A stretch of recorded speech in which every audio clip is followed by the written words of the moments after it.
Satgas PKH dan penegak hukum harus selidiki rantai pasok sawit di kawasan hutan. Satgas Penertiban Kawasan Hutan, PKH, dan aparat penegak hukum diminta untuk menyelidiki secara serius rantai pasok tandan buah segar, TBS, kelapa sawit dari dalam kawasan Taman Nasional Tesonilo, TNTN. Hal ini disampaikan oleh Ahmad Zazali, pendiri dan mantan pengawas Yayasan TNTN, yang kini juga menjabat Ketua Pusat Hukum dan Resolusi Konflik, Puraka.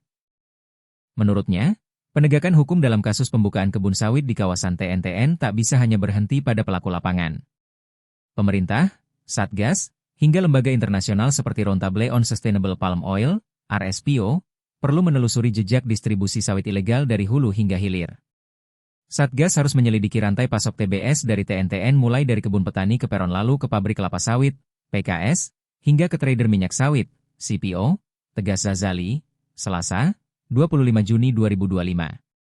Zazali menyebut, terdapat beberapa perusahaan PKS yang diduga menampung TBS dari kawasan TNTN. Antara lain, PT Peputra Suprajaya, PT Mitra Unggul Perkasa, dan PT Agritasari. Ketiga perusahaan ini diduga menjadi bagian dari pemasok sawit ke perusahaan besar yang tergabung dalam keanggotaan Roundtable on Sustainable Palm Oil, RSPO. Padahal, lanjut Zazali, RSPO secara tegas melarang anggotanya untuk menerima pasokan sawit dari kawasan hutan atau dari perusahaan yang bermasalah secara hukum. Karena itu perusahaan yang menampung bisa dijerat dengan pasal pidana penadahan bahkan hingga pidana pencucian uang, TPPU, ujarnya. Zazali juga menekankan bahwa RSPO sebagai lembaga sertifikasi internasional harus ikut bertanggung jawab dengan menelusuri dan menyelidiki anggotanya yang menerima rantai pasok dari kebun sawit dalam TNTN. Pembeli minyak sawit besar juga harus memastikan CPO yang dibelinya bukan dari perusahaan PKS yang menampung sawit dari TNTN, tambahnya. Tak hanya RSPO, lembaga pemerintah yang menerbitkan sertifikat sawit atau Indonesian Sustainable Palm Oil, ISPO, juga diminta melakukan hal serupa.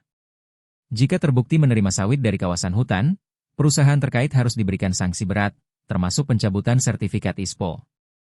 Pemerintah atau Satgas PKH harus selidiki rantai pasok sawit ini.